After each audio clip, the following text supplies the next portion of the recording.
Kimberly, our client today. She's actually coming in for a sensitive relaxer. She has been natural for how long, Kimberly? About 6 months. 6 months. So she was actually trying to transition, but summertime is here, it's hot, it's humid, and sometimes it can be a little bit difficult to tame to keep the roots straight in this weather. Also with her ends being straight, trying to blend the two textures together.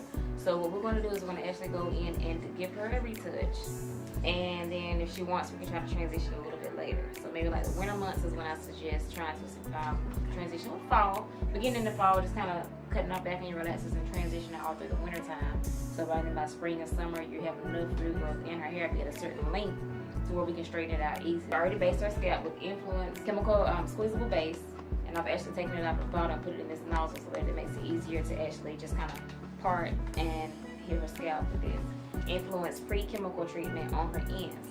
Because her ends were already treated before with the relaxer, we don't want to over process her hair. We'll double process her hair because it's already been processed. You see that they're straight. This goes in and protects the hair that has already been processed, just in case the relaxer happens to go in and touch something that has already been previously relaxed. It can be difficult to just get your relaxer brush to hit just the new growth. And so if you have a piece of hair this long, you have new growth here, and you have straight ends there, but your relaxer goes up a little bit past that. At that point where the relaxer meets the hair that's already been processed, can cause breakage. So I'm going to go ahead and section her off.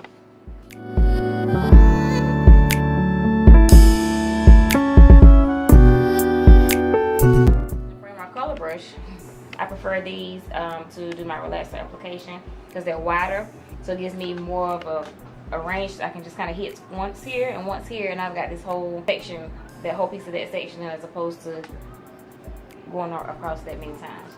When the hair is short, I don't typically do 4 quadrants. I typically just do this as one, and then do those 2, and I'll just work my way across.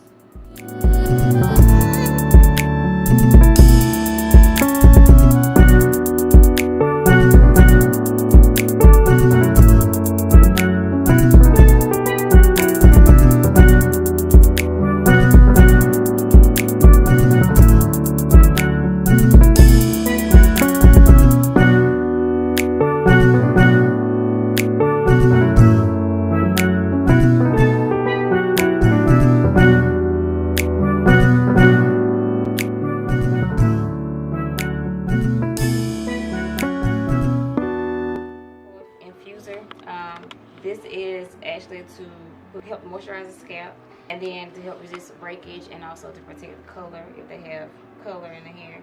And then you put this on before the neutralizing shampoo. You kind of get the hair back in a good state. You put this on and you leave it on for about 5 minutes until you're finished neutralizing your hair. You do not do all this because the hair still has the chemical up there, and the hair will take the shape of whatever you're doing to it. So sometimes if you see people that kind of do this before they finish neutralizing, then it'll cause the hair to kind of revert back. You have to change the towel. After you've rinsed the relaxer from the hair, you have to change the towel to remove the relaxer off your neck and your ears and everywhere. And we'll come back and put the neutralizer on, and when we neutralize it, we'll neutralize it twice. This actually has honey in it to help aid moisturizing the hair. Also helps with color. It has a color indicator also, so once you shampoo, if you don't have it all out, then the color indicator will kick in and kind of let you know. It's great for conditioning the hair also. It's a conditioning formula rather. We'll shampoo twice with that, and then we'll shampoo a 3rd time, and on the 3rd time we'll leave it on for about 5 minutes to make sure that the hair is completely neutralized, and then we'll rinse that out, and then we'll follow up with the rest of our shampoo. Right on top of your post-chemical infuser, you do not rinse that off first.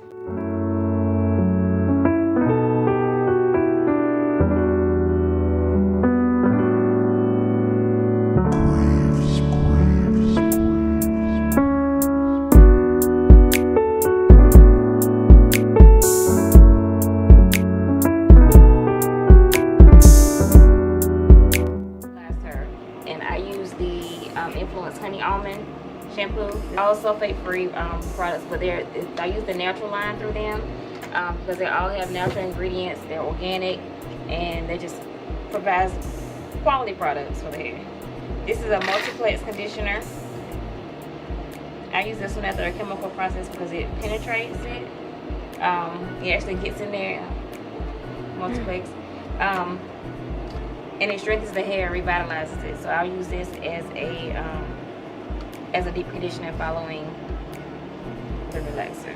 Really, really thin. You see it's just kind of melting into the hair. You don't see like a bunch of conditioner just sitting on afterwards. I use about a quarter size amount.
So I just kind of gently lay it over,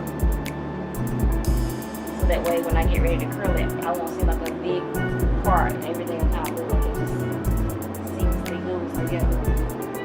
Kind of wrap this part gently, lightly, so that I can have that swirl without having the parts.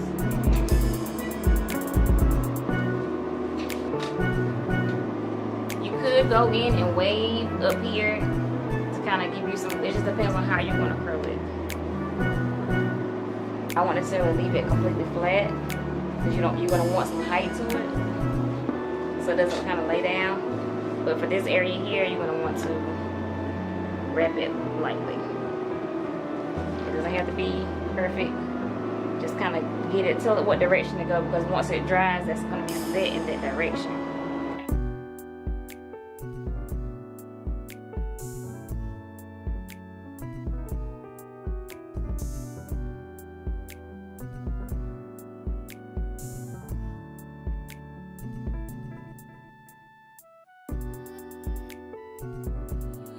Is curling wax, but I also have thermal seal in here.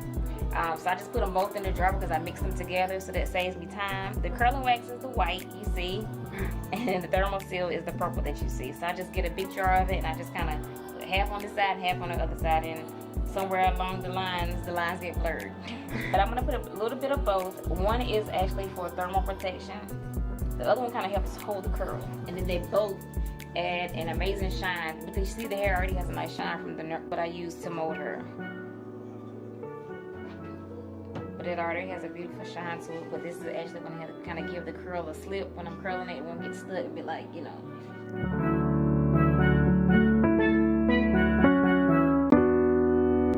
It's from one of the Impex, and I can't remember which one it was, but they were saying about mixing them together. So ever since then, and I saw the results from that class, I was like, yeah, I'm going to mix them together from now on. I also use Phyto Specific.